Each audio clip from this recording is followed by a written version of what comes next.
It's picking up your computer mic. Renewal, and then Emily Randall will handle the facilities confirmation. Thank you. Can you hear me on this? I have a question for you when you have a minute. So I warned you via email, anybody check your email for the meeting, so I said whiteboards and note cards. So we kind of get up and we're moving around this room a little bit. But tonight we have really two items on our work session, and that's continued discussion around the street sales tax renewal and the FCIP program recommendations, both of which are coming forward again next week on the June 2nd committee agenda, and then in theory to your June legislative meeting. And so tonight we're going to be a little bit more freeform than what the agenda might suggest. We have to separate them. I know that as I've listened to you all in previous conversations, committee meetings and work sessions, and in and around that, there's a lot of interrelationship and a lot of questions and thought about how debt could potentially, where we are from a debt standpoint, how these things, what the interplay is. And so it'll be a little bit more fluid in that respect as we kind of walk through this. But where I'd like to start this evening, everybody should have two sets of note cards. So let's use green for the street sales tax. No, let's use green for FCIP. And then yellow for the street sales tax. So right now, or as we kind of start into this, I would like, if there are specific questions that you have related to that, go ahead and jot them down, and we'll go around and kind of pick those up. What I'd like to do is make sure we're hitting those tonight. I wrote in the presentation, and if we don't have or don't get through some of the questions tonight, it also will help us get prepared for next week's conversation. And then we'll do the same thing on the yellow for street sales tax and green for FCIP. And then when we get to the end of the meeting, we'll kind of do a follow-up of any sort of lingering things that didn't get answered or some other kind of thing. So I'm going to go ahead and jump in and talk a little bit about just kind of debt overall and our debt scenario and how debt works for us and considerations that we may want to look at when we talk about both of these items related to debt. And so for Trent and Ken, if you would mind maybe either emailing or texting Emily questions that you have them, then we'll make sure we capture those in the as well. At your place, you also have some handouts, some of which were included in the packet, and some new ones, but I thought as we move through this conversation tonight, we're likely to kind of be bouncing back and forth on the FCIP side with three different scenarios that we'll want to talk about, which is the one that and then some additional information. So we'll look at that. You also have them electronically and we'll get them uploaded to the packet. One of the things that both related to FCIP and street sales tax, obviously, is kind of where are we from a debt perspective? What debt issuance could we or might we want to consider, and kind of how do we get there? So the first, in your packet last Friday, and one of the first sheets that's at your place this evening is our current debt summary for 2021. So this reflects all of our existing outstanding debt. All of our debt at this point is general obligation debt. And so it's color coded to a certain extent to match up to kind of really more repayment source. Although the color coding is kind of fine. But so what you'll see right now, if you look at the original issue amount of the issues that are still outstanding, total about $33.3 million. The amount outstanding at January 1st of this year was about $19.5 million. And then at the end of the year, it'll be about $15.9 million. So we're making on average about $4.1 million in annual debt service payments. The lion's share of those payments are coming currently out of the stormwater utility fund to pay off stormwater utility. So if you flip to the opposite side of that sheet, this is kind of a point of reference and some comparison. This is that same debt summary snapshot from 2013. And if you look at the original issue amount of the issues that were outstanding back in 2013, you're at $53.9 million. So a pretty big difference. I think some are familiar that an increasing debt load was an issue that became part of council elections and council conversations several years ago. And in part because we really had gone from, in a very short period of time, with essentially no debt, because we had paid off everything.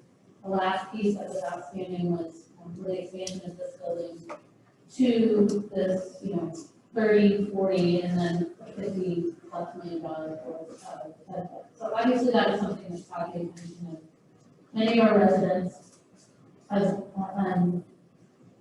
excuse me, and so certainly not insignificant.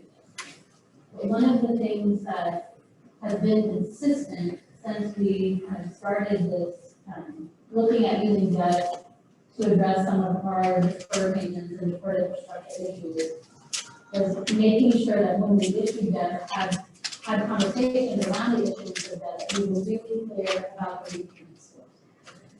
And we were able to be able to communicate to our constituents, your constituents, our residents, what that repayment stream was, and then have that longer term view of how that might impact the other things there, the priority, the goals and objectives that we might have in the budget. So you can kind of see, I think the illustration here is that we used debt in the late 2000s to begin to catch up on the deferred infrastructure issues, whether that was street, but primarily stormwater. And again, taking a lot of that property that had been put into the 100-year floodplain. So about $30 million of this 50 were stormwater related. And then we put in there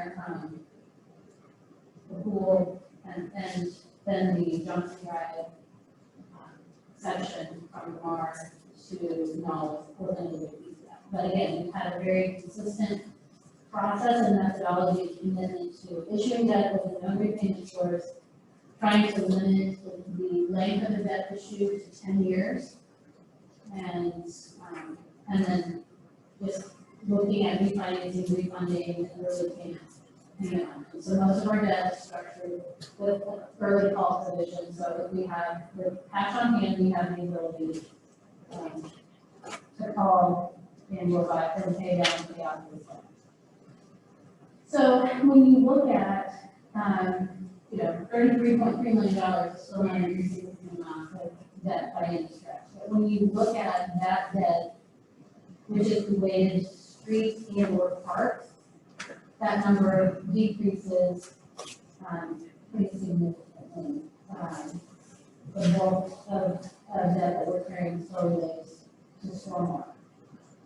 One of the things I know I've had some questions about was how does that impact, how would any future debt issuance impact kind of debt capacity, statutory debt capacity? How does the debt limit factor in here?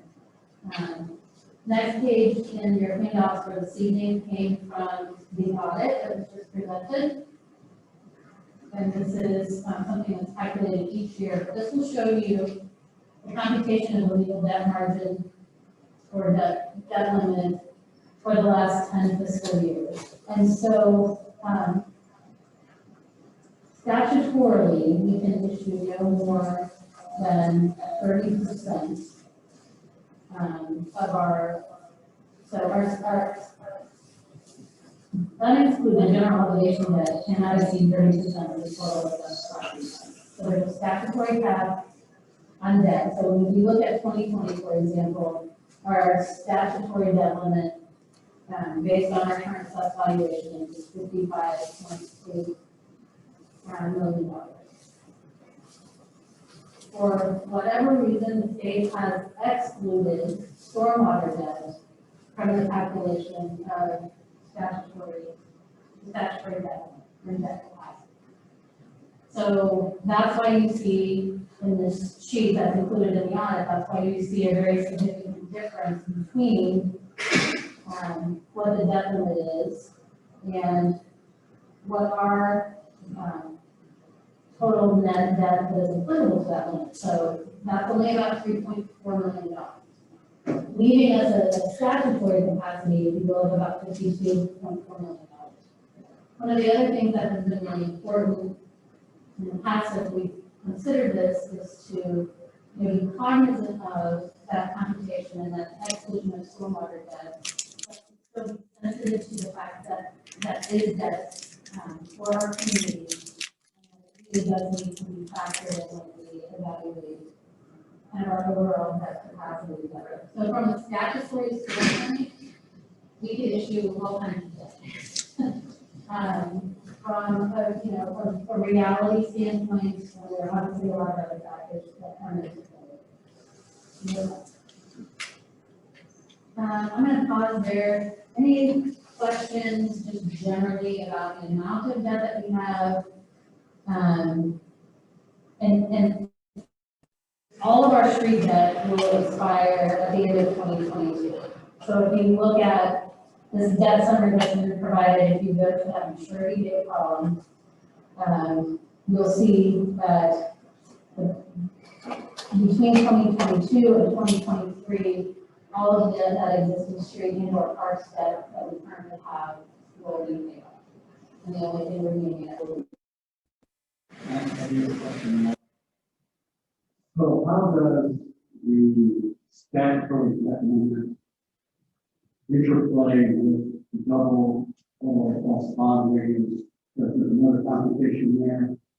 That if we get too high net equity ratio, I believe, then we couldn't pass that double or plus rating. Where does that fall within? Because we don't want to jeopardize that either, right? Is that what percentage is that we? I'd have to go back and look, but that's certainly, make sure you jot that down on a card and I can make sure that we capture that. I don't know that one off the top of my head, but yes, that is certainly a factor as we look at all of these things to consider potentially moving forward with debt. So any other questions? Yes, Hillary.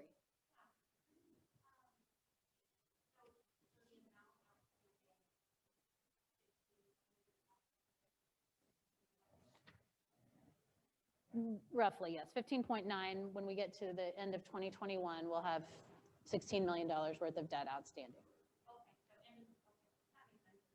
Thinking the audit, thank you. I was just thinking the audit said we had $21 million in long-term debt. So at the end of 21, we will have paid off that additional. And so it's not including, is there anything else it's not including other than stormwater, any capital leases, et cetera? So in the audit, they will also include lease payments. So capital lease payments such as our police cars and some of those bigger items where we've structured in that lease payment scenario, those will count as long-term debt from the auditor's perspective, and those are not reflected on this sheet, nor do those count toward our statutory debt capacity. And same with short-term debt, because total liabilities are like 30 million-ish. Is that right?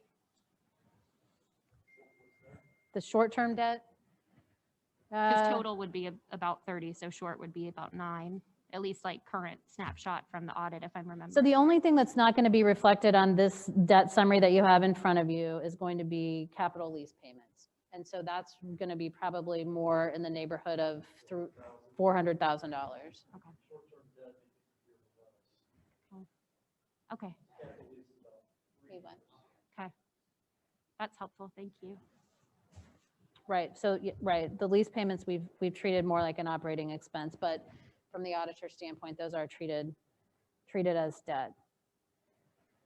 So I know, any other questions on just kind of the summary and kind of overall debt where we stand today? I know this is not relevant to this particular sheet, but at some point we're going to have to start doing an inventory of our bridges. how do bridges fit in collectively to a debt ratio, or do they not? They're not going to have an impact on the debt ratio unless we identify a really significant capital project that would need to be debt financed related to that. So right now we do the biannual, so every other year, and we do them in, I think, odd numbered years. So somebody behind me nod, yep. Yeah, so this year we have a bridge inventory. Okay. And 2 years ago, for example, was really the first time in quite a while that we'd identified some deficiencies that Right. needed to be addressed. Right. But we were able to handle those kind of within the maintenance budget. So the question will be, if we get to a point in our bridge system, and ideally, if we're conducting those, biannual inspections and then making repairs along the way, we won't have the significant expense. The biggest outlier with that would be our largest bridge, which is the Lamar Bridge, and the condition of that. Based on the ratings of the bridge, at what point would there be a threshold of needing to address a maintenance issue? They would start to let us know, we haven't really found any real huge deficiencies, but, as they do it every 2 years, we're gonna start to identify more and more things. So we'll have an idea of, if we're getting to the point where we need to replace it, but ideally, we're fixing little things as we go, so we don't get to that point. Perfect, thank you. Related to the CARS program.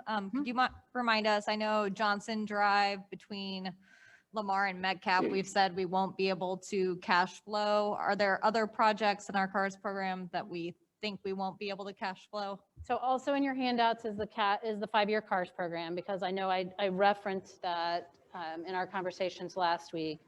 So I wanted to get that back in front of us. So if we look at the CARS program that you all approved in April and we submitted to the county, you'll see 2 projects on this list, the Fox Ridge Phase 2 and the Johnson Drive, Metcalf Avenue to Lamar Avenue. The Fox Ridge project is, 5.6 million, 10.8 million. So if you go to that last column that shows the mission total, that gives you a sense at this point of how much we would be our portion, right? So we're going to have to upfront all of that money, but how much of that would actually be ours to carry forward, and that we might need to look at. So obviously, just based on any of the revenue streams that we have and the ongoing work that we want to do in those areas, for us, once you get a project that's probably over $2.5 million, anything I would say over $2.5 million, and that's probably a stretch, we would have to have a serious conversation around debt financing for that, because we just don't have the ability to cash flow that in any particular, fiscal year. And so as I touched on briefly the other night with Fox Ridge Phase 2, as you can see, our portion would be just a little over 3 million. And then 8.3 with the Johnson Drive project. But that's still a big question mark, because as we discussed last Wednesday, there's the potential for STP funding that could reduce that number. And there's a potential for maybe SMAC funding to come in and do that. I think when we did the section of Johnson Drive from Lamar to Knoll, our responsibility ended up being closer to $5 million total based on the other outside funding sources that we were able to bring to the table. So we won't know that. We just know that out there in this next 5-year horizon, as identified, we have 2 projects that we would need to look at debt financing. Mm-hmm.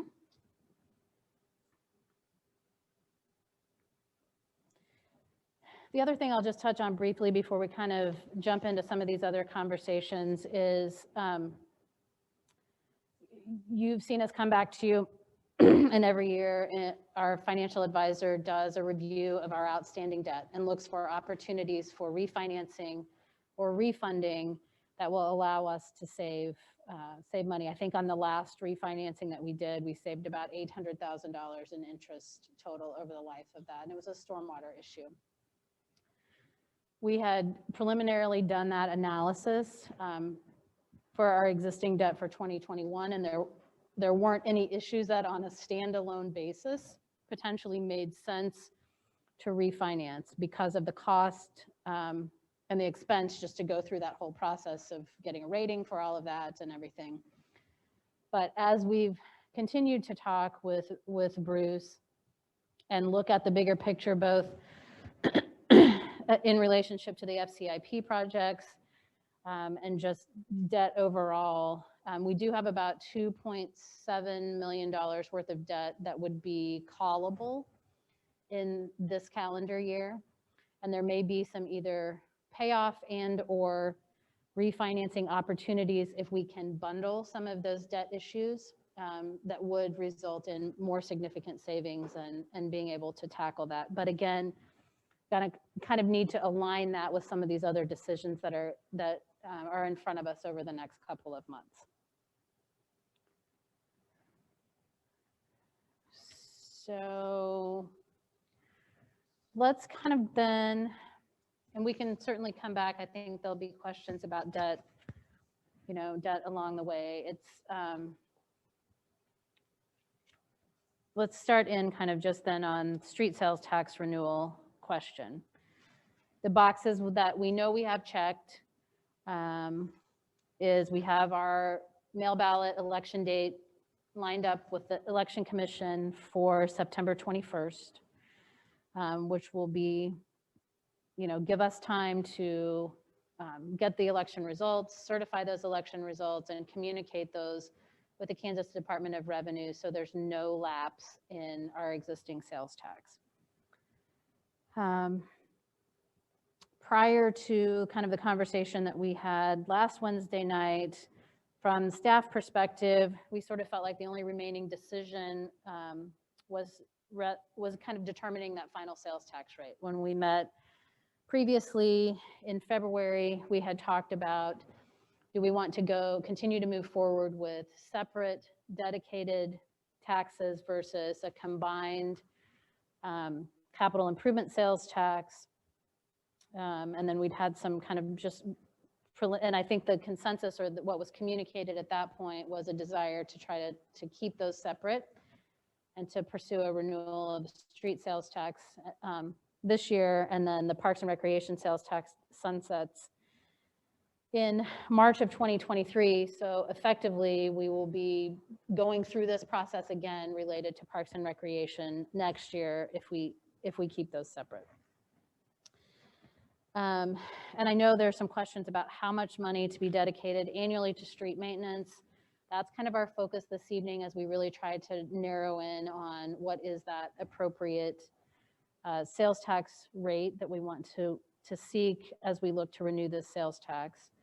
Again, there wasn't a lot of new information in this packet. Most of it has been included, and that's why I put the old packets in there. So we know we have the capacity to look at, a quarter cent, 3/8 of a cent, even as much as 5/8 of a cent before we hit the statutory limit. I think back in February, our conversations really centered around quarter cent versus 3/8 of a cent. As you all know, we built the recommended residential street maintenance program at this point around trying to generate about $2 million annually to contribute to that program. And so the maps that we've seen preliminarily are based on that. And,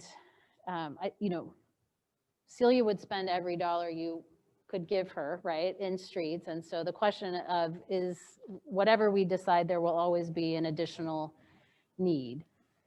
And so part of what I've heard, I think, is, and what I'd like to work through this evening is some questions that I think I've heard from several of you about, potentially accelerating that, what opportunities would we have, how does that fit in with what we might need to look at from a debt debt issuance situation related to our CARS project. And then last week, we had some conversation around an appetite, at least by some, to not increase the overall sales tax rate. So I don't have a lot of other history or information to share there. I think if we want to just kind of jump in and start talking about quarter cent, 3/8 of a cent. And so the one thing we did based on what I heard last week is I did put the capital improvement sales tax back kind of on the table for discussion and consideration. So what I'd like to do is kind of talk about preferred rate or thoughts and comfort level around preferred rates. And then I'm happy to jump in with kind of other considerations, pros and cons of two dedicated versus consideration of the capital improvement sales tax there. The other thing that I think it's important as we move through this is, and I included in here what 1 mil will generate. I've got the dark store kind of numbers, and I need to pull those up. I meant to pull those up today and didn't get that done. But we can kind of touch on that. That's certainly part of our conversation for next week and was intended. I know that Trent had asked the question about that. But I think that, again, from my perspective, and I think from a staff perspective, identifying, first we need to check the box and we need to get our future revenue stream identified, right? Let's get that in place. And so it makes it a little bit challenging for us to bring you any sort of combination of debt packages until we know what rate we're going for and whether or not we have it.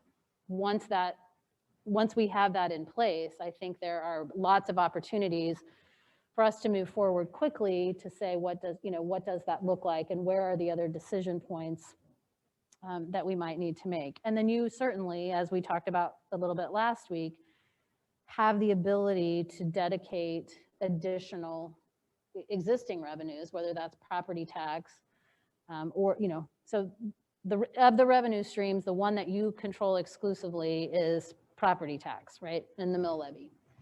And so you have decisions that you can make in any given budget cycle to do that. With a sales tax, obviously, we need to have a longer planning period and we need that approval from the voters. And then the gas tax revenues that kind of come in to supplement that are certainly outside of our control. So it's kind of getting all of those things and issues aligned, but it will never be perfect right out of the gate. So I think we get it close to where we think, but it's going to be something that we work on year after year, right? Year after year, and adjust and look at some of that. So thoughts about sales tax rate? Question. I think the question may be even a higher level than what you're talking about, Laura. I think we have to ask ourselves, we know we have a street need, we know we have asset need, so that's not up for debate, I don't think. I think we've hammered that pretty hard. The question then is, are we going to address that need by increasing the overall tax, or if we're going to shift within the assets? Because if you don't increase the overall tax, if we move to a 3/8 or whatever, but if you take it from parks, that's an asset also. So I think, to me, the first thing you have to resolve in your mind, are we going to divert funds from somewhere else to pay for the streets, or are we going to increase the overall tax? I mean, once you answer that question, if you say, no, we're not going to, because I've heard some people say we're not going to increase the overall tax, well, then we get into the discussions about, okay, if streets are number one, then where does that money come from? If you're not raising more money, you're just reallocating from somewhere else. Is it parks? Is it wherever it comes from? Is that? Yeah, I think it's that, I think it's that appetite of saying if we do this in a sales tax, whether we do it as a combined, right, combined capital improvement or separate dedicated, what is the appetite for potential? I mean, I think you're right. We've identified needs in both of those, specific areas, streets and parks, that certainly exceed any revenue that we're generating currently. So if we want to bring, is our number one priority to maintain that consistent sales tax rate, or are we willing to consider increasing one or the other, and support that with justification of the needs that have been identified? And the same thing applies to the mill levy. Are we going to, if we decide to increase the mill levy, we create more money. If we don't increase the mill levy, it's the same scenario. Then we're just taking that money from somewhere else. We're just shuffling the money within the city. So if we're not willing to increase the mill levy, if we're not willing to increase the sales tax, our discussions then is about what are we going to reallocate within the city. So I took.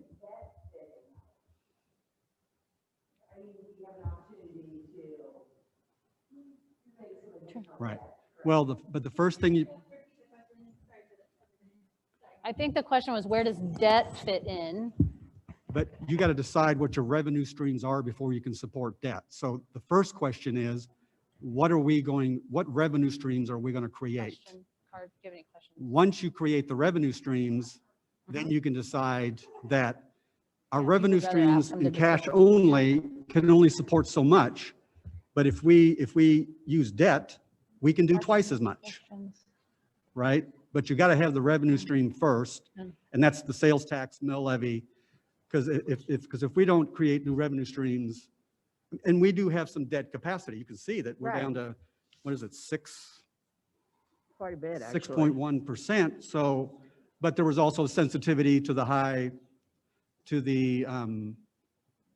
debt at one time. So again, everything is sensitive, everything is balanced. So, but to me, I'm looking at it from a high view of, are we going to increase revenue streams or not? Whether it's sales tax, mill levy, whatever. If we're not, then let's take those out. Then let's talk about, is there too much going to parks? I don't think there is, because we're talking about a parks master plan design. So I really hate to see it come from parks. But we know we got to fix streets, and we're not going to, pick the cars program as much anymore. We're going to dedicate to residential, which I'm not saying is wrong. But that is an avenue to spend that money. So, and that's. I had one follow-up sort of on that revenue point, because I think it is really good to think about it that way. And one thought that I had was, our conversation has been primarily focused on streets. So to jump to a combined rate where we're essentially deciding what the parks tax rate would be without having, the months of discussion that we've had focused around the streets, seems premature and a little problematic to me. And I think we should decide if we need an increased revenue stream for streets, we should increase that now, do it independently, do it at that 3/8 cent sales tax rate, and then decide next year with the same, series of conversations about parks, if we want to do it at a 1/4 cent and essentially flip them to keep the rate flat, or if we want to keep it at 3/8 cent that we have now and not eat away at the, revenue stream like the mayor is saying. So that's why I think, keeping them separate and moving forward with the streets tax makes more sense to me now, unless we're going to delay those conversations, have further conversations on the park side now. Yeah, I think we certainly don't have, because we're not through our conceptual planning processes, I don't think we have for all of our parks, I don't think that we have all of the pretty pictures that would be helpful to probably go show residents about what the next 10 years might hold with renewal of that. And I know that was the focus of the conversation back in February. I think certainly the other thing that as I've thought about it, that is this a pro or con? Are we far enough down the road in terms of what we know? And this is where we'll bleed over a little bit as we start to talk about some of the FCIP improvements and potentially, things related to the community center. I know our focus and the desire is to be very focused with a Parks and Recreation sales tax renewal on improvements to our outdoor park system. But the reality is going to be that we will still have this community center facility, and at that point, a 10-year-old outdoor aquatic facility that will continue to have needs that we need to, think about. And just a little bit of history, I think, on how that, I think we've talked about how the street sales tax came about that there was an existing quarter-cent sales tax paying off debt for the expansion of this facility that was set to expire. And we went through a series of public meetings, looked at kind of what, similar to what we're doing now, how much do we think we need to fund streets? And what are the appropriate revenue streams to generate that? Is it a property tax increase? Is it a, maintenance of the sales tax? And that's when we had the introduction of the transportation utility fee. Overwhelmingly, the public input through that process was it was kind of almost a no-brainer to keep that quarter-cent sales tax in place and not to have a lapse. And so, one of the things that we've learned was that, some of those estimates in terms of cost and what we were going to be able to accomplish in that first 10-year street program, we haven't been able to do because of the condition of the streets. So we know, and we've talked about the fact that we had streets that were identified for mill and overlay that structurally weren't able to support that. And so the cost increase. And so certainly that program, as originally planned, when the sales tax was put in place, has moved forward much more slowly than I think people anticipated and or would like to see. But we have made forward progress. I think we've taken the information or the lack of information, and we've improved our, improved the information around our assets, through the work that we've focused there. So we've done the core sampling. We have a better sense of that. We'll need to continue to evaluate the impact of the streets and how quickly certain ones, degrade, and we may need to make some minor adjustments in the programs. But I feel like that quarter-cent sales tax was put in place, the tough to try to move that forward. And at that time, based on what we'd identified in CARS projects and other people's money, the goal was to generate about $1.5 million a year. I feel good about the data that we have through the Stantec work and the other asset management work in terms of the costs that it will take to get our streets where they need to be. So I think those costs are better than they were 10 years ago. It's just how much do we need? And then we touched briefly the other night on, transitioning from the transportation utility fee to the dedicated mills, and that number in 2015 was $750,000 because that's what the transportation utility fee was generating. So when you look at in your packet the memo on page 3 for the street sales tax, our investment in streets has already grown over time because we haven't capped that contribution at $750,000. We've kept it at 7 mills, and so we're contributing $1.2 million, or estimating we're going to contribute $1.2 million in 2022 of that dedicated property tax. So I think we've demonstrated, a willingness and a desire to continue to just, invest more in streets, and just through that natural property valuation growth, we've been able to see that happen. On the Parks and Recreation sales tax side, we'd been through, I think, one iteration of a citizen task force to look at decisions on replacing, repairing, relocating, doing something with the outdoor aquatic facility, which was 50+ years old at that time. The first task force and those two processes, there were conversations about the street program and conversations about the pool were kind of moving along about the same time. And the first pool process fell apart. There wasn't consensus that the committee could reach about where the outdoor pool could be located. And so streets continued to move forward. Brakes got put on the park side and slowed down. New task force formed, and they landed on, but that task force was given the responsibility of not only recommending a location and potential amenities for the pool, but also to recommend a funding source to rebuild and reconstruct that pool. So initially, that second task force came back to the city council with a recommendation to implement a 1/4 cent sales tax to redo the outdoor aquatic center. And it was Councilmember Pat Quinn who said, I've been sitting on this council now for 2 or 3 years, and I've heard us have a lot of conversations around the other needs that we have, whether those are at the community center in terms of deferred maintenance or outdoor parks. And I think we're selling ourselves short if we only implement a sales tax that is going to pay just for the outdoor aquatic center. And so he made the recommendation at that point to consider upping that Parks and Recreation sales tax to the 3/8 of a cent. And I think what we've seen is that has allowed us to catch up. We're still not there with many of the things at this building, but it's allowed us to make significant progress. But the common theme that I hear now is, but what about the outdoor parks, right? There's this appetite for getting out and being visible. So part of that is this challenge of we had a lot of catching up to do just from a historical perspective. And we're kind of entering into that. And so the question is, we don't know those specific improvements. If you look at what a 3/8 of a cent generates, one of the other things that I've heard is some conversation around when we've identified those park improvements, what is our objective? Do we want to kind of sprinkle them around in various parks and sort of phase them over time so each neighborhood or each park benefits?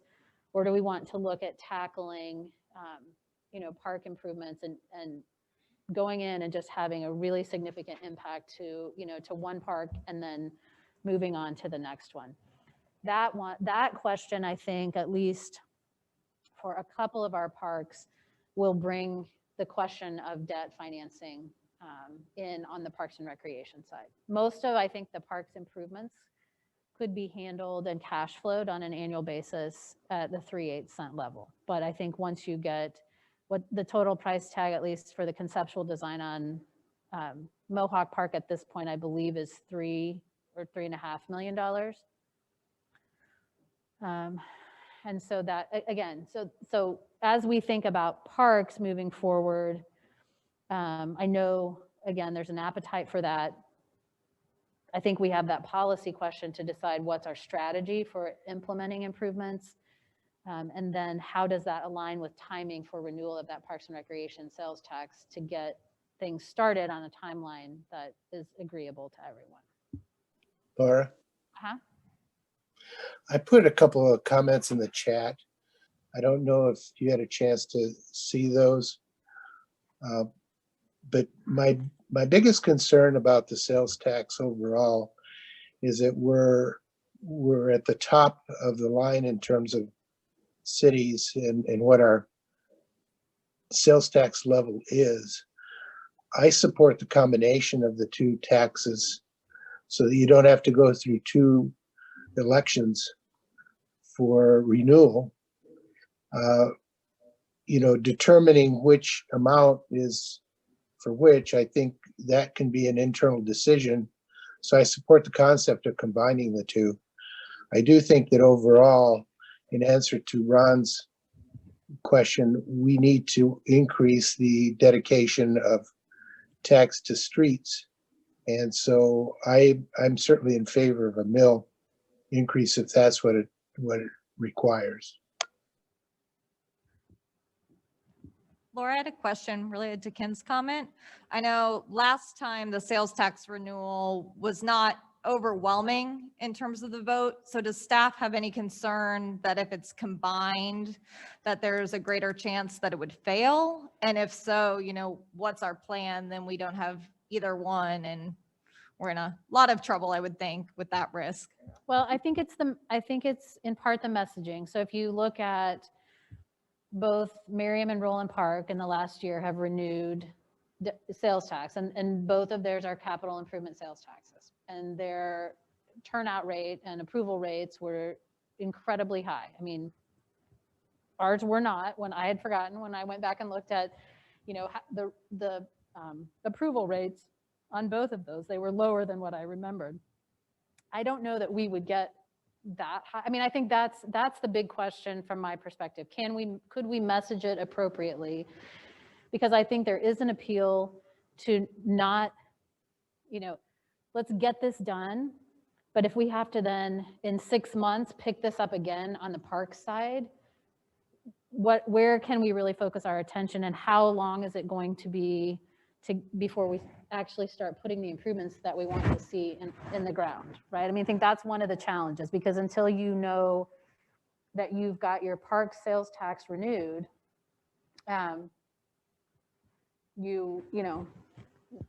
it would be hard to talk really about that a longer term vision or issuing debt or anything like that. So I think that's one of the challenges. But to the mayor's point, how do we know that the right answer is to decrease the amount that we're giving to our parks? Because we haven't been discussing the parks rate like we have been the streets rate. I guess that's the other area beyond the risk. That's where I'm kind of hung up. Well, if we look at the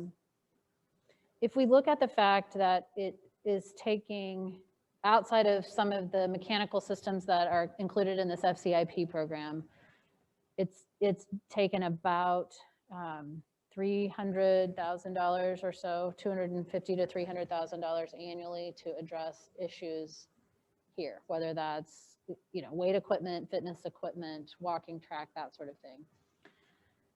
What we still haven't done with the park, so right now about 60% of the 3/8 cent is taken for debt service on the pool. So once you pay off that debt on the pool, if you had a 1/4 cent, for example, and in today's dollars, that's generating about $600,000. And again, I think we just have to, not recommendations, but just sort of plucking out examples of things that I've heard. If you moved forward and you wanted to do kind of big splash improvements all in one park, and let's say you were looking at $2.5 to $3 million, you're going to take probably 40% of that 1/4 cent to pay debt, right? To pay debt service. So the question becomes, how much flexibility do you want or need in a particular, year or over that particular time horizon? I think one of the benefits of a capital improvement is that you do have that flexibility. So if you end up not having as much appetite for parks as you thought you did, the appetite for streets and or, quite honestly, stormwater would be there, because it's that more general infrastructure tax. But then you do run the risk of saying, I mean, if you looked at combined now, what you would lose if you didn't pass the election would be the 1/4 cent, the 3/8. So if it fails, if you combined it, what you would do is you would ask for that new capital improvement sales tax, and at the same time that was implemented, you would repeal the 3/8 cent Parks and Recreation sales tax. So you'd end up in a successful election with one tax. If you weren't successful in that election, you lose your 1/4 cent for some period of time, potentially, but you still have the 3/8 cent parks tax in place through March of 2023. So you would be looking at, in the short term, a gap. If you went that route, you'd be trying to fill a gap of about $600,000.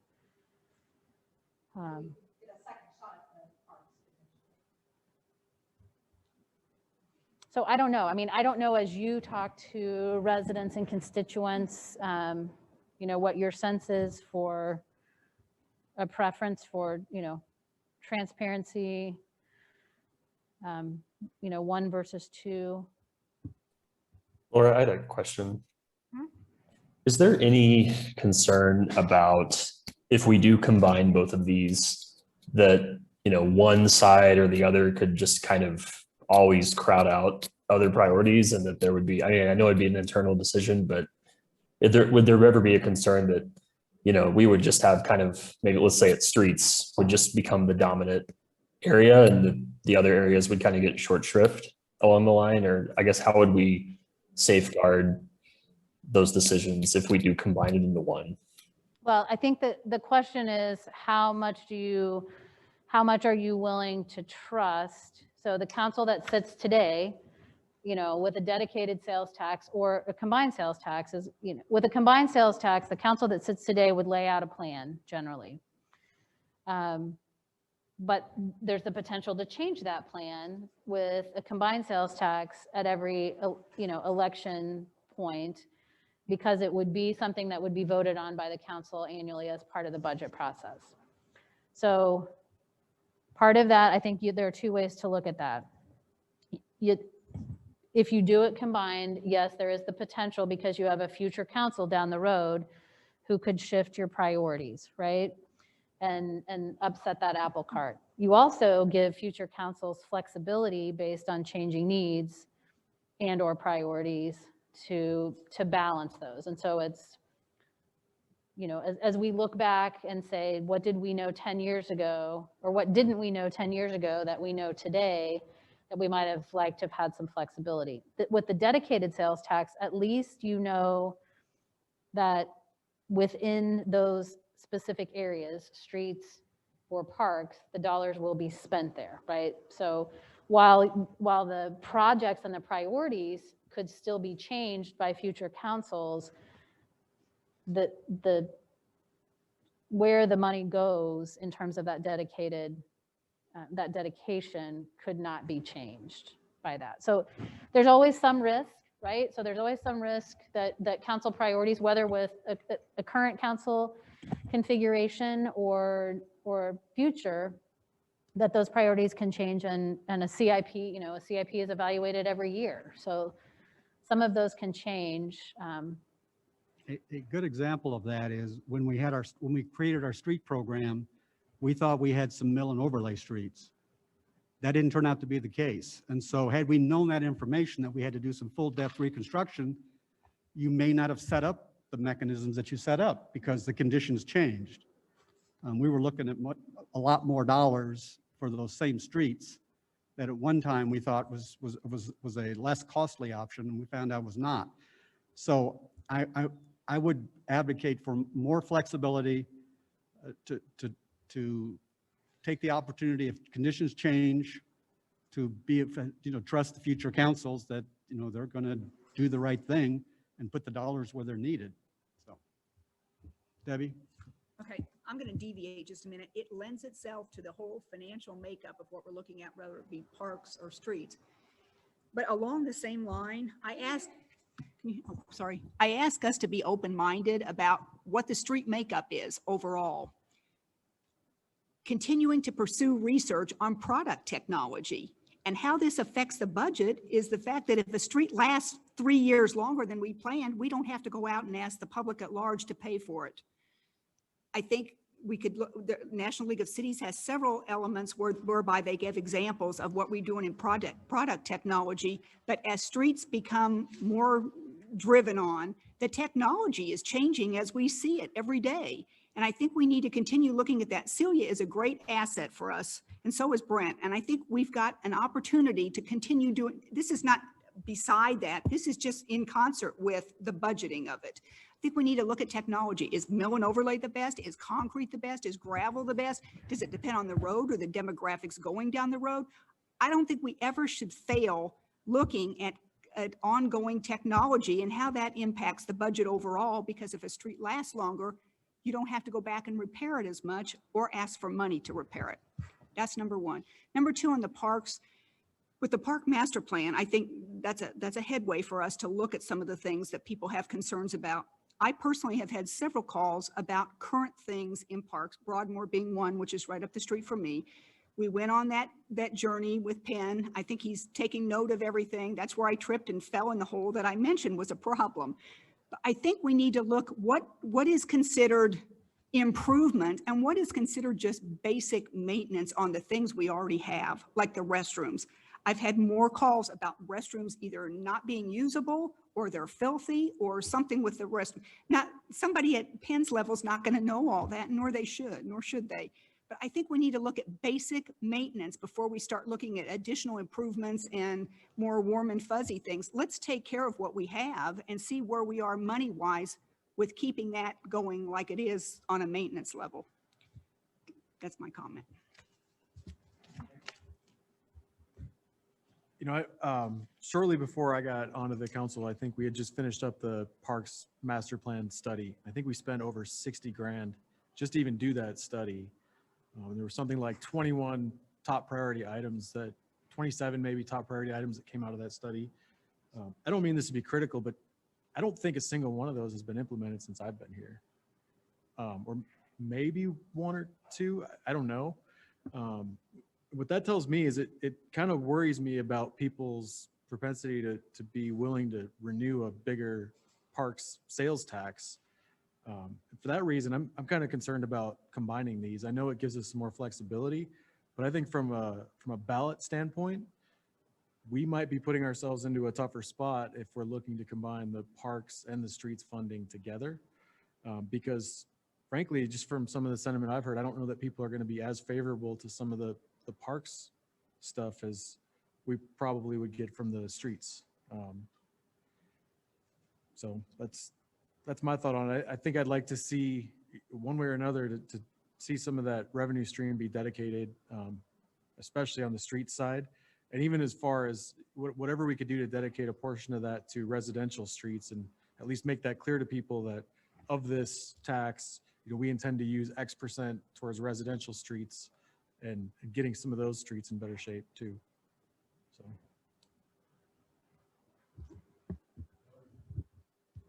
There we go. Yeah, I agree with a lot of what Nick just said. I would like to see these revenue streams really targeted more towards the capital side rather than operating side as well, not necessarily the capital improvement collectively. I have concerns not just about messaging and it being a mail-in ballot, but just, some of the concerns Trent asked about, and, some priorities taking over, even though I can appreciate the flexibility piece. But I really just feel like I'm missing a huge piece of this entire equation, and not knowing, where we're going with mills, not truly being in the budget session quite yet, and not knowing where we're going with our conceptual park plans, and also just really not having a true sense of what our plans are for our streets. I know we've talked about $2 million for residential, et cetera, but there has been lots of interest on council of, issuing bond debt. And I know that's coming down the pipeline. We have to make these decisions before we can get there, but it's, that lumping that together is a big decision, with me feeling like there's just missing pieces to the equation. I did have one question though. Do we know, was the Roland Park in Merriam, was that mail-in or was that during the general election? So Merriam was mail-in. Okay. And Roland Park put theirs on the general election, November of last year. Thank you. So, and again, I totally appreciate that. And that's where I started, was saying we're never going to have all of those pieces that you're craving right now to make that decision. So it's always going to be somewhat of an imperfect decision through this process as we move forward. And I think, I hear what you're saying on the park side. I think there's a lot of even people who were involved in that process. I mean, when you go back and you look at the history of how we ended up with that sales tax, it was very specifically to rebuild that outdoor pool and to get this building where it needed to be after years and years and years of deferred maintenance, an expense that was continuing to draw down other general fund, revenues and expenses. So absolutely there is a frustration, and there hasn't been a lot of movement in the outdoor park improvements. But that was the messaging, right, at the time that sales tax was passed. And so I do think that if our goal is to say, I think that's where we focus the messaging on the parks. That was the intent. If we go back and we look at the language for that sales tax, you'll see that it was, that those are the premises that it was built around. We rebuilt the pool. We've made progress at this building, and now it's time to move into that next phase, right? So I think what we didn't do was create a worse situation here because we took money. We didn't continue to sort of look at deferring maintenance issues here because we were putting money in outdoor parks. So it has felt imbalanced, but it was somewhat intentional in that imbalance, from the very beginning. And so now it's a question of what does our investment in parks look like going forward? If I could just add, I think in my mind, and over the past year, so much of anticipation for, what's coming down the pipeline for the Parks and Rec sales tax is selling the idea of the conceptual park plans to the public and the messaging. And so this shift in combining them is a change in that. And so I think it's hard for me, coming from the fundraising world, and that I can't imagine, going to a funder and not having a specific need that I'm, really asking for, and not having the entire equation put together in the broad picture. And so that's Yeah, the no, I challenge understand that. And that's why, we put it out there initially and we kind of moved away from it. And I was a little surprised. I mean, I think that's why we're back here tonight to say, where are we? Let's reconfirm that. Because I think the other important part about messaging, and as we move it forward in whatever way we do that, is making sure that, it may not be unanimous, but that we have some consensus on the council about what this is our plan, right? And so and if we're ready to move on and we say we don't want to go the combined route, then we can stop talking about the combined, route, and we can refocus on those dedicated. I get that, but I felt like it was important to put it back on the table just based on some of the things that I heard last week about not wanting, to kind of keep those rates balanced. And let me just touch a little bit on,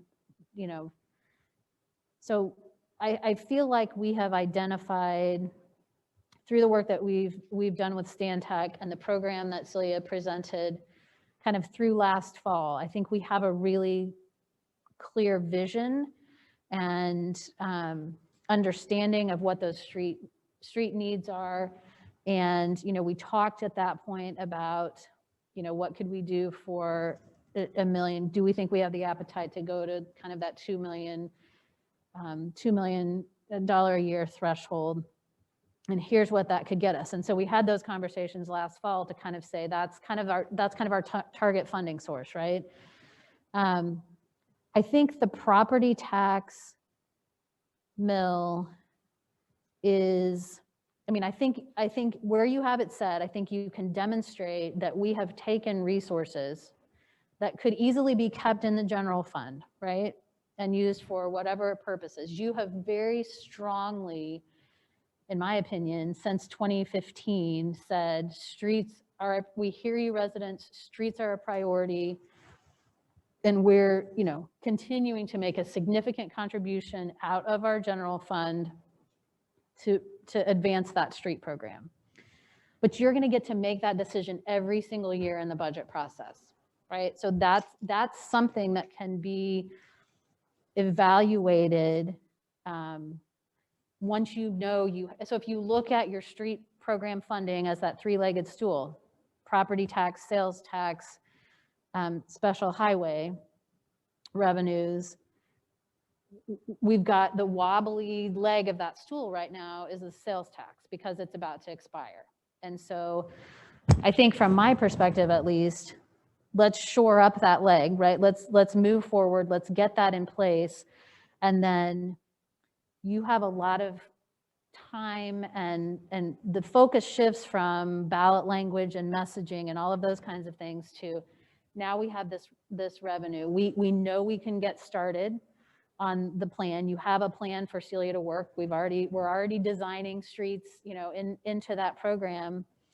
And if we get that third leg back in place and supporting that program, then you can talk, I think, and we can have a conversation every year about what does that property tax leg look like? What should that be? Is it enough? If we increase it, what else could we take on, right?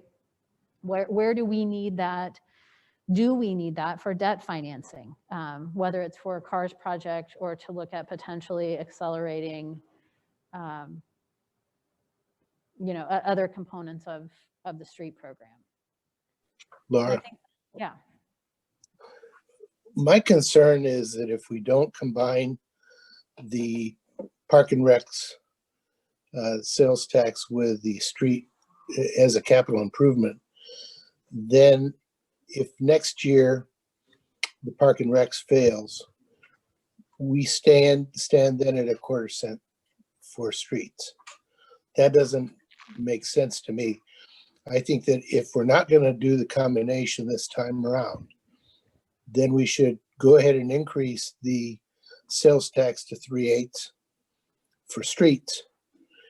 And then that allows, if for whatever reason, the next vote on the Park and Recs sales tax fails, we still have the dedication for the streets.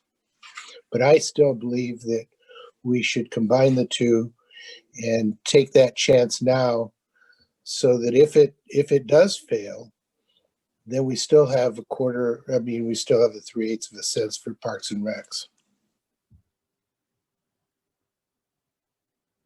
Well, I would say if the street tax fails, we're going to have a lot bigger problems when it comes time to renew Parks and Rec. And that's another part of the reason I personally want to keep those separate. I do totally agree, though, that we should look to move the street sales tax to 3/8 of a cent. I think that would be a good way to go, and really start tackling some of that plan that we put together. We have a lot of streets that need a lot of work, and then revisit the Parks and Rec tax next year and whether that might drop back down to a quarter cent or wherever we go with that. But I think the chances of the street sales tax passing are much, much higher. And I think personally, I'd like to see those separate. And just because I don't want to take on the risk of we combine it and then none of it passes and we're in a lot bigger trouble. I don't know if that would happen, but I just worry about, some of the I guess the optics of what's going on with some of the park stuff. I know there's a lot to, I'm not trying to be super critical about that. We've gone through a lot of issues there. And, but even with this tax we have now that, X percentage of it is supposed to be dedicated to this building. We got another sheet we're going to talk about here in a few minutes where we've got 6, key pieces of equipment in this building that are all in poor or failing states that we're going to have to look to replace anyway. So there's just a lot there on the park side. I think we're better off keeping those separate. I think we take on a lot more risk if we don't. So. Yeah, I think after this discussion, I'm still in the same place I was at the outset. I agree with Nick that renewing, going forward with the 3/8 cent just dedicated street sales tax and revisiting the parks and what makes sense and having the conceptual plans like Hillary mentioned and tackling the parks separately makes the most sense to me as well. Yeah, I agree. I'd like to see 3/8 for streets and revisit parks separately next year. I would also like to see a breakout too of a 3/8 cents sales tax, what that would do to us over the next 3 years. When, in terms of how much revenue that would generate or what? And what would be, what percentage of the streets that are in need now rated below 5 would be taken care of? I'd like some measurement. I like to see data and measurement. So I'd like to see exactly what why 3/8, why not 3/4? What is that going to do for us, literally? I think that data's already we've already given that out, haven't we?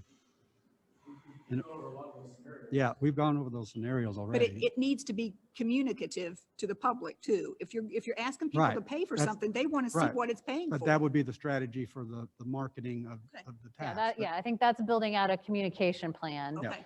I think, and it's in some of these previous packets. Basically you would be adding $300,000 more in terms of revenue generated. And that would be split out X into residential and X into, I think people need to see that personally. Yeah, I think you'd have to balance, what you have is now, and again, I think we have to look at that, how we would use debt. So if we can get this sales tax renewed in September, and then we know that the very next step is what do we do? How do we, now that we know these things, how do we maximize it? And then, we will be through the 2022 budget cycle. But then, we can certainly look at what adjustments do we want to make, should we make, if any, to the mill rate, to either address debt financing or any of those kinds of things. So I think we can very quickly turn the attention to getting us to, once we know and have nailed down and have those revenue streams in place, then I think we can bring other options in terms of how do we tackle the residential program that we've already identified and the CARS program that we've already identified. I mean, we've done that underlying work, right? And so the question is then, and there may be some years where the council might want to say, we've got this bigger street project, or we've got a bigger, once we get to the park side, we've got a bigger parks project. So we may want to look at, do we bring revenue in from some other place, right? And again, I think part of that is probably tied up in, for the first time, we still have excess general fund balance that can be used to accelerate or address, more specific priorities. Okay. I think you're doing a great job. I really do. I just think it's real important that we are very transparent and that the community at large knows if we passed any sales tax in the past, this is what it did, and this is what we intend to do for future use. We intend to keep the streets up. We don't want to come back and repair and repatch all the time. We want to do it the right way. And we're asking for this because historically we've used money wisely and we want to continue that strategy. Mm-hmm. And I just think the more transparent we are with that, I just think it's better. I guess the question is, I've heard some advocates for the 3/8 on what I'm hearing. I'm trying to we spent a lot of months talking about this, and we need to start, getting the cattle in the chute to get in the pen. So, well, okay, I'll go to you next, Kristen. So the questions we need to ask ourselves is separate or combined, and I'm hearing at least three combined or separates. So again, from my perspective, I have a preference, but that is not the deciding, that's not the, the hill I want to die on. So then the question is it the same sales tax as a 3/8? Those are the decisions that staff need to keep this process moving so that we can get ready for the marketing piece on the sales tax. So there's some we haven't heard from. So, and that way we can at least, can we get a consensus around those two decision points? Is that what you need? Mm-hmm. Kristen? Yeah, I'm for the separate ballot and 3/8 cent for streets.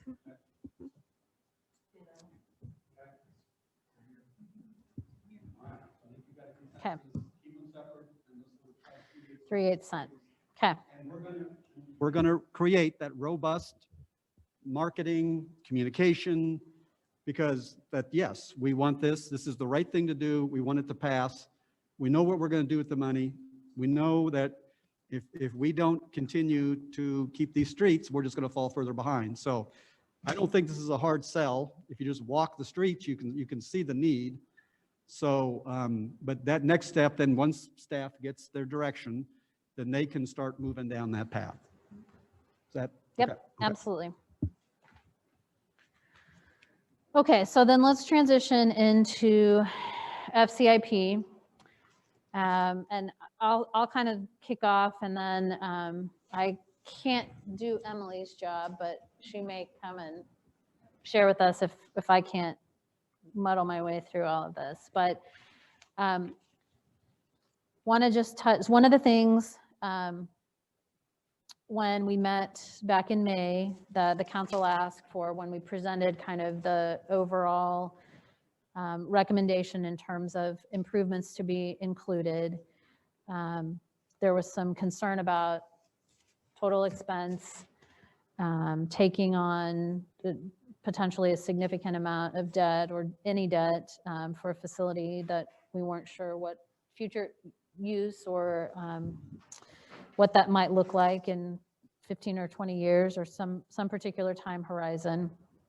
And then an opportunity to sort of break down that what had been included on that overall project list into more of a low, medium, high scenario type thing.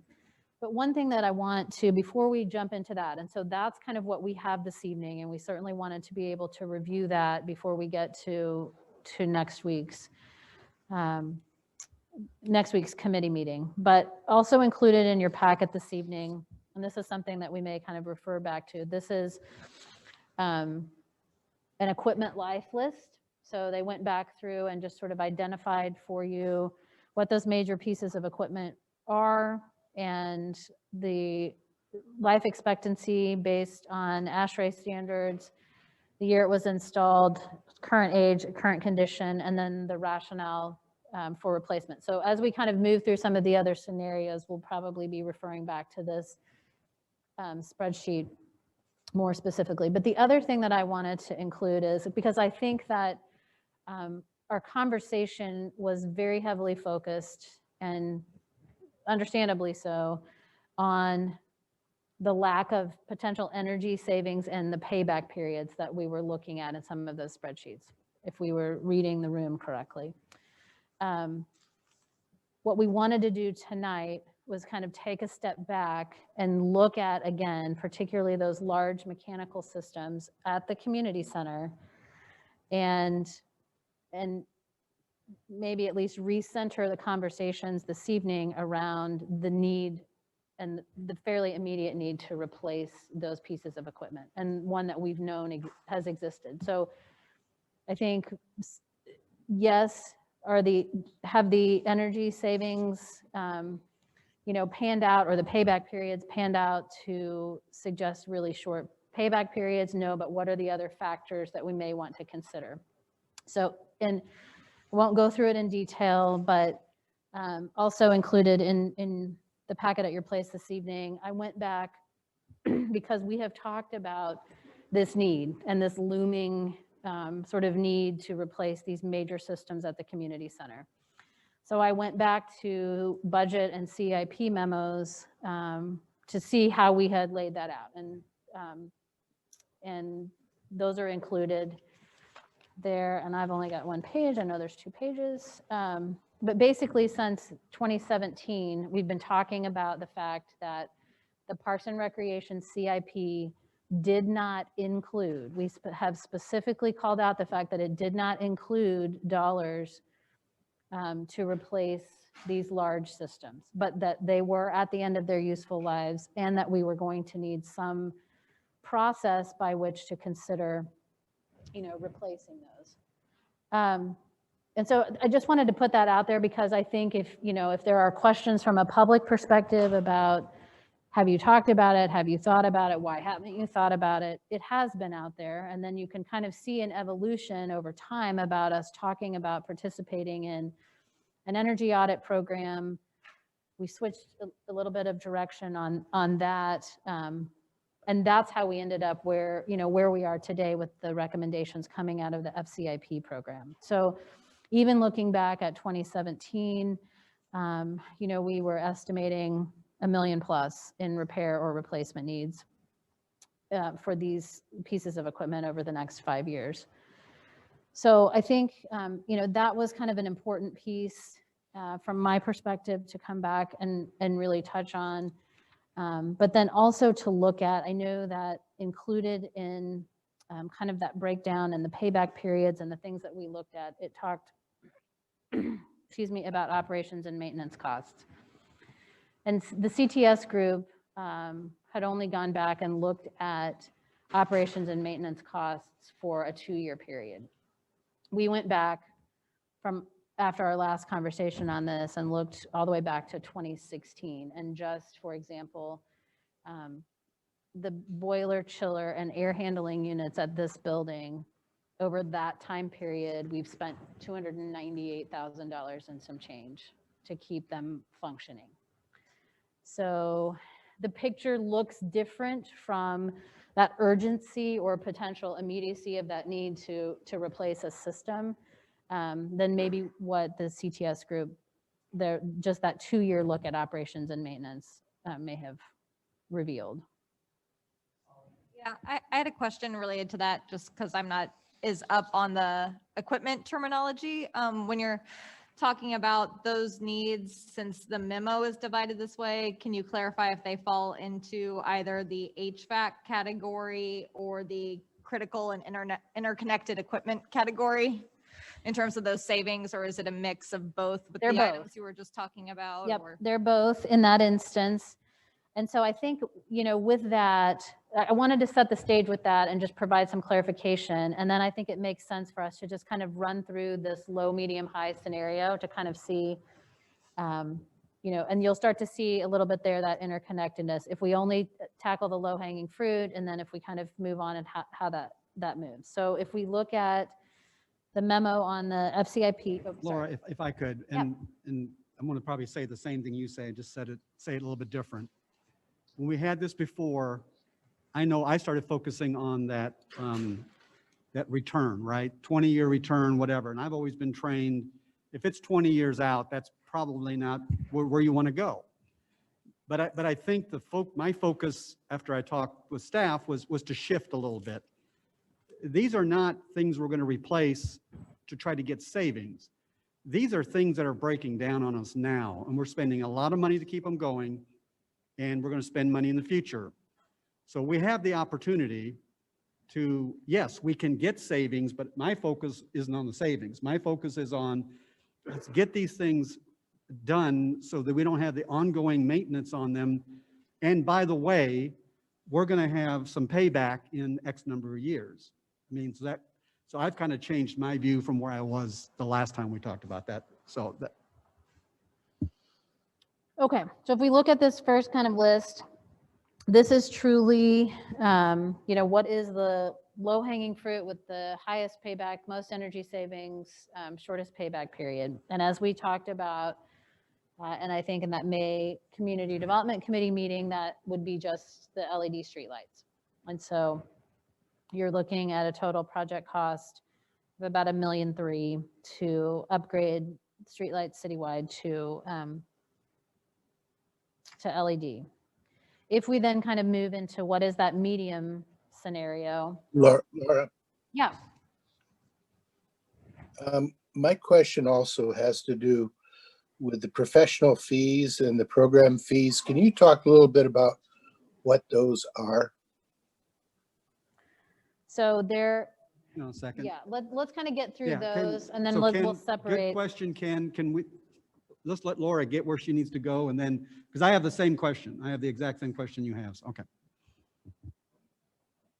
Okay, so then when we move into kind of that medium level scenario, you're looking at streetlight replacement, chiller and pool pack replacement, and then here at the community center, basically it's all of the improvements with the exception of the rooftop air handling units. Okay, and so that gets you to a total project cost of about $2.4 million. And the chiller and the pool pack are one of those interrelated systems in the way that they've looked at them. So there's not the ability to have the efficiencies by separating those two. So those are really, I think it's fair to say, the only pieces, Emily, of kind of integrated, interrelated items. But those two, we can't really separate. And then if we look at kind of that full approach, which is what we presented initially on May 3rd, it focuses on those base and intermediate projects, as well as adding the HVAC upgrades here, City Hall, and then the Public Works facility as well. Now, I will say that specifically to the air handling units, because I know one of the CTS representatives, and this is really what sort of caught my attention even more the other night after that presentation, to say we aren't painting the complete picture in terms of maintenance costs, because I think she offered in that meeting that the rooftop air handling units were newer and maybe something that could be, pulled off. That you have to go back to 2016 and 2017 in terms of maintenance costs to see some of the significant expenses that we paid there. But that I think we were upwards of about $100,000 over that time period with those air handling units, and dramatically impacting rentals, and because those air handling units cool primarily this space and this part of the building. So I think there's some additional costs, and we can share those. Unfortunately, the state program as it's structured, I think as the folks from CTS mentioned, the state puts some limitations on them in terms of the operations and maintenance savings that they can sort of look at an impact. But certainly as we move forward and look at decisions, we want to look at a longer horizon, because sometimes we have a good year, and sometimes, you know, we have a really awful year, and, you know, there are times where kind of on the front end of the Parks and Recreation sales tax, we had some of these things happen. And it, you know, we would budget $40,000 or so in the general fund, and we would end up spending closer to 100, which meant that $60,000 got taken away from some other program or service that we had intended to fund in that particular year. And I think that's part of what, and I think I mentioned it last week, that regardless of which level that we would approach, that, you know, we would like to do this and not take a phased approach, because we are living on more than borrowed time on some of these systems at the community center. And being able, I mean, the reality is, if we approve that highest level now and move forward, by the time we got it designed and financed and installed, we still might experience another significant failure of one of those pieces of equipment that could impact the operations of this facility. So I think we've kind of stretched that probably about as far as we could. So before we move into kind of program fees, professional services,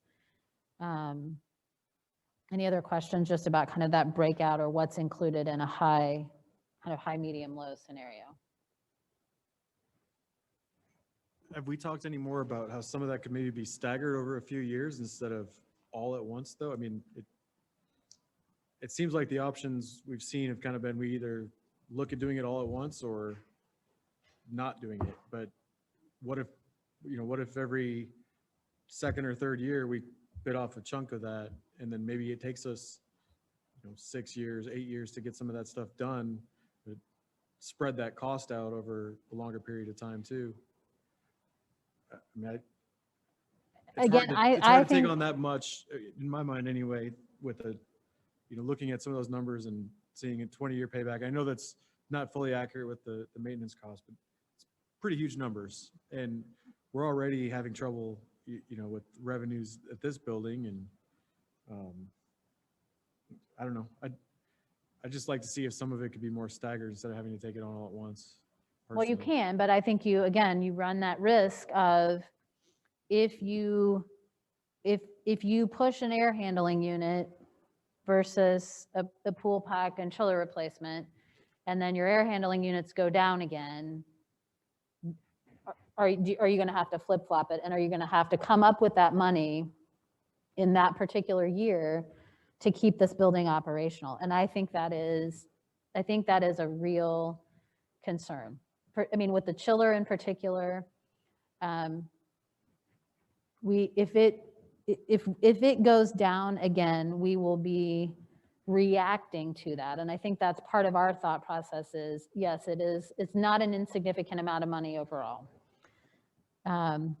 But if we can plan for that and not potentially impact other things that we want to accomplish because we have a plan and we've budgeted for that plan, is that a better approach than trying to phase it and stretch that and run the risk that we'll have to react to something else that breaks down outside of our phased plan? Yeah, Laura, I had a question about the HVAC units and the, useful life, because it sounds like you're identifying a lot of repairs. And, sort of coming into tonight, the intermediate approach had appealed to me because it was said, it would address the critical and interconnected equipment. But it sounds like, from what you're saying, that we might actually consider those HVAC units to be critical and, on the precipice of failure, just like the other pieces. So I'm guessing, sort of realistically, if we don't do the HVAC now and we stage it, like Nick's talking about, do we think we can get another year out of it, 2 years, 5 years? What is the useful life of the equipment for the 3 various buildings, I guess? Yeah, I think here it's just a big question mark, because it could be any of those component pieces in any, I don't know which year. it could be none in a particular year, or it could be all of them, or, some combination, because we have seen in the last 5 or 6 years, we've seen some combination of every piece of that equipment that has had, $40, $50, $60,000 repairs sometimes on an annual basis. In 2017, the memo says that at that point already, the HVAC systems were, a problem. And so I'm guessing, based on whatever analysis they're able to do of equipment life, where are they in that? I know it's a guess, but in that predicted useful life cycle for here, but also, the public works building that's newer, what is the life left? Sorry, what is the life left on those pieces at the various facilities, to our best guess, understanding that there's going to be some risk, with pushing it. Yeah, I think, again, it's a question of, could we stretch the public works on City Hall? City Hall is, I think both of those, you could, if you wanted to pull those off and plan for those in a different way. The dollar amounts weren't nearly as significant, obviously, as they were for those systems here. So, part of that is that question kind of going forward. I think, so let's, any other questions just about what's included or? No, but maybe that's something, to phasing it. Maybe we look at tackling this building first and then the other ones a little bit further down the road. I don't know. We don't want to have these, these HVAC units or anything else. If they're failing, if they're belching freon into the air, like that's not good. There's an environmental impact here that we're talking about as well. But I think we have to balance that with how much, debt we could take on at one time, or what that repayment's going to look like, and not overextend there either. So I just like to see some options on, how we might be able to phase this out a little bit further.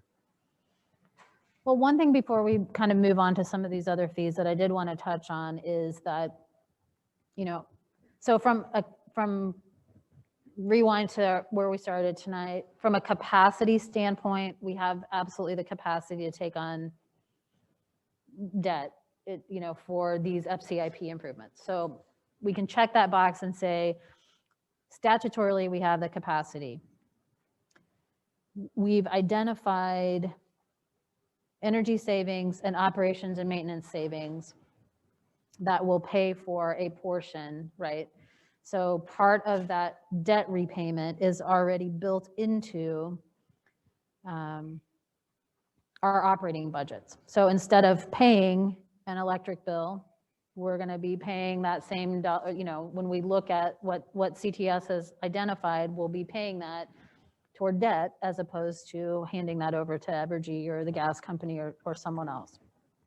And that's guaranteed under this program, right? So what we don't do under this program, if we were to not do things under this program, we don't have that 3-year guarantee, right? So if we've missed the prediction in terms of what we can anticipate for energy savings, then we kind of go back. At least with the CTS program, or the approach that the ESCOs take, and under this FCIP program, is that guaranteed energy savings is for 3 years. So if we miss it, they sort of make up that difference for us. The operations and maintenance side, I think it's important to show, because again, those are dollars that we're spending today that would be reallocated and redistributed from maintenance and repairs to debt service. And so what you really look at is, what is that gap? And this is what we'll show you with some different financing scenarios that Bruce is working on for us.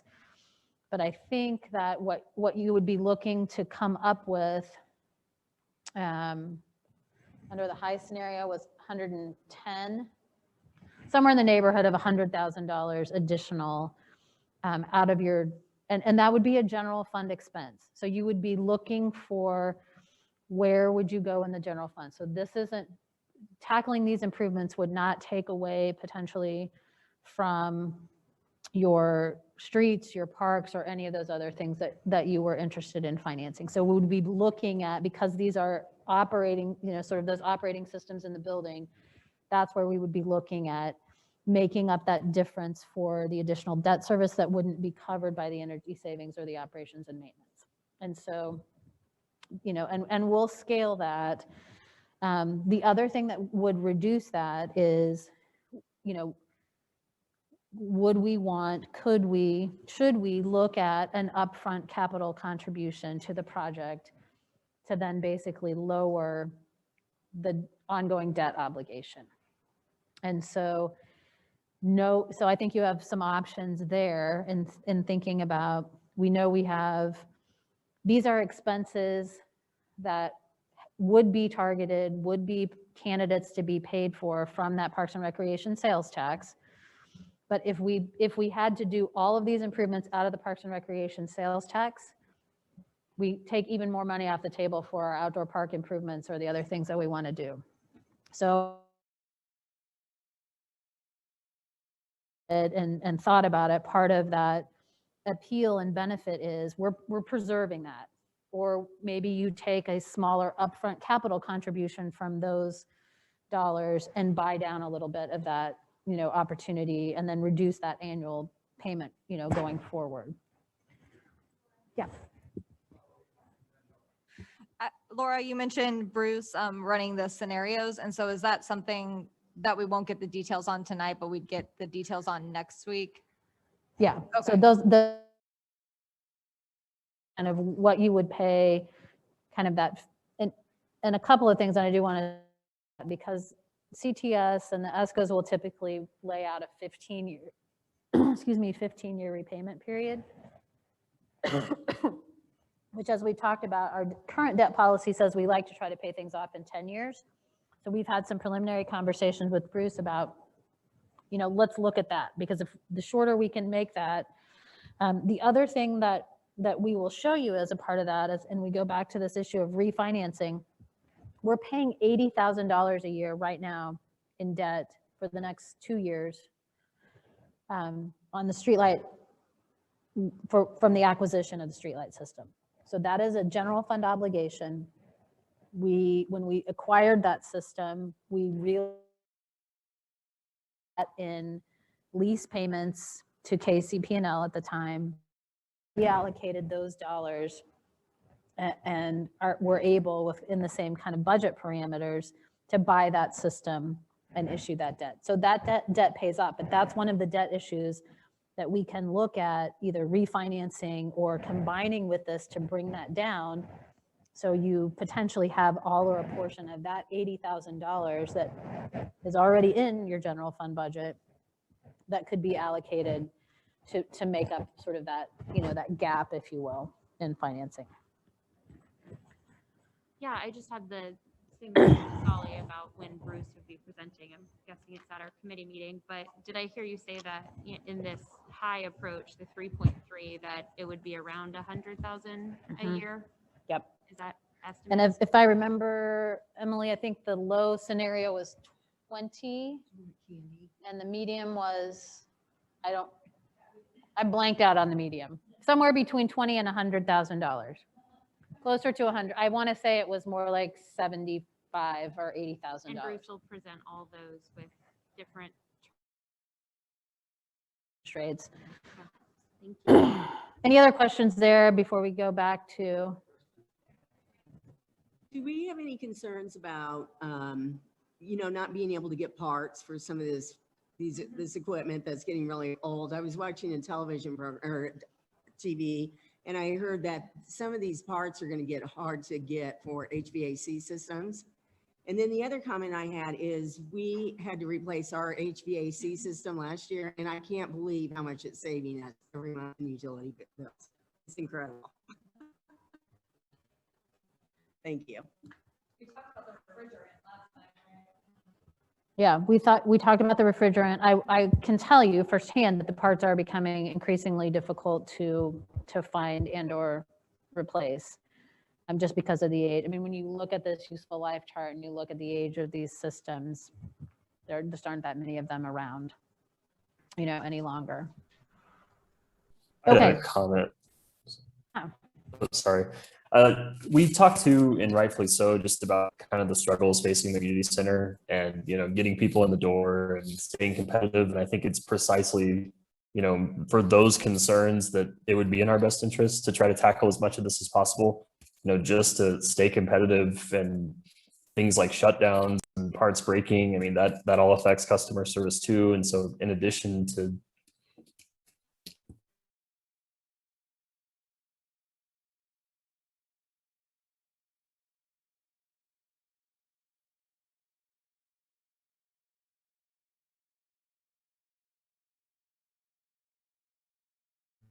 I know back in 2017,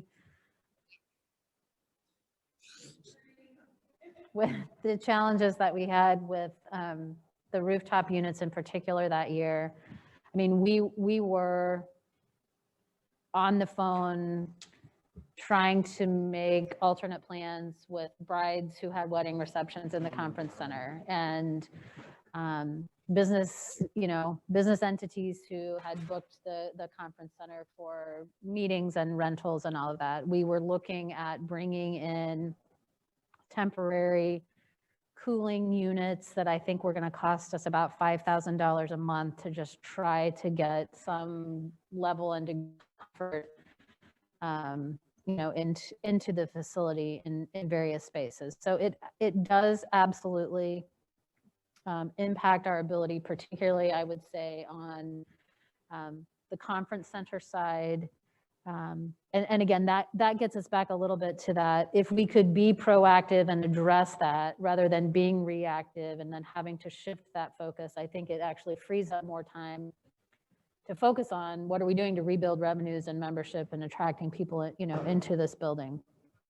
The pool pack, even just things like, and you hear it, it's in small ways. So the facility's closing in 15 minutes.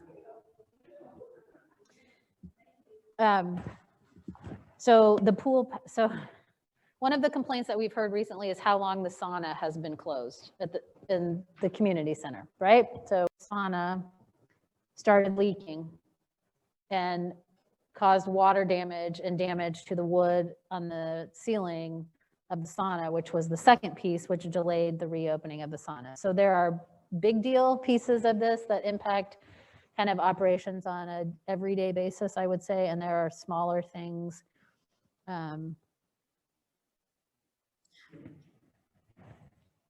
That's okay.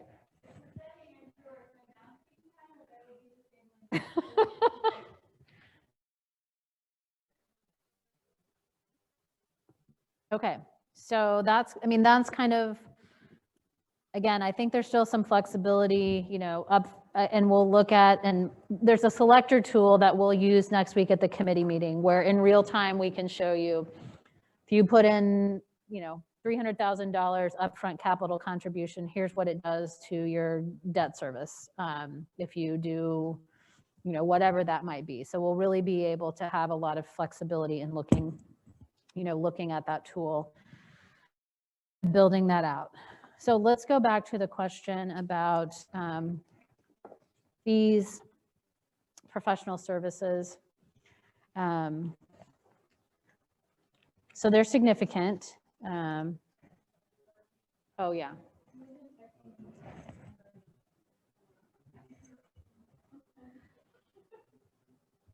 I guess while we're waiting, just one question too on the streetlights. I'm all for replacing them, but we're looking at a cost there of like 1.3 million, I think was the number we saw, which is basically double what we paid to acquire those streetlights back in 2013, I think it was.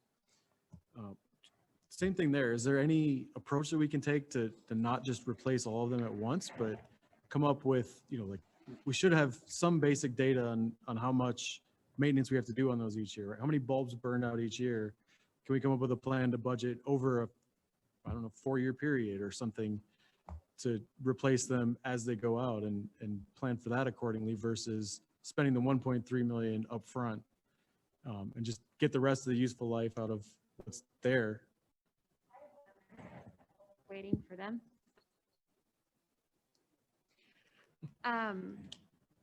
is it a safe assumption that if we're looking at, say, a 15, 20-year term, that any major space needs conversations that we're having with the police station and city hall will be paused until that term is complete, since we're making those facility upgrades? So if you look at, and I don't think I have the full, oh, yes, I do, full option. So I think what we approached, particularly from,